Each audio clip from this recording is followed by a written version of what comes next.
High, আজকের একটা blog share করতে চলে আসলাম। কেমন আছেন সবাই? আমরাও ভালো আছি, আশা করি আপনারাও ভালো আছেন। আজকে আমি লাঞ্চে নিয়েছিলাম বাঁধাকপি আর এক ডিম সেদ্ধ সাথে।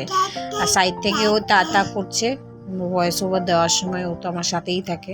তো আমি আজকে অফিসে লাঞ্চ করে নিয়েছিলাম, একটা ডিম সেদ্ধ দিয়ে নিয়েছিলাম আর বাঁধাকপি, বেশ ভালোই লেগেছিল। তো তারপর বাড়ি এসে দেখলাম মা কি বানিয়েছে, মুড়ি ঘন্ট, আমার ফেভারিট। আমি সারপ্রাইজ হয়ে গেছিলাম। মা বলেছে, দেখ কি রান্না করেছি তোর জন্য। তো খুলে দেখলাম মুড়িঘণ্ট। তো মাকে বললাম আমি একটু মুড়িঘণ্ট প্লেটে করে খাচ্ছি, পরে ভাত খাওয়ার সময় খাবো, আমি একটু এখন এমনি একটু খাচ্ছি। তো আমি আর কন্ট্রোল করতে পারিনি, আমি মুড়িঘণ্টটা একটু প্লেটে করে খেয়ে নিয়েছিলাম।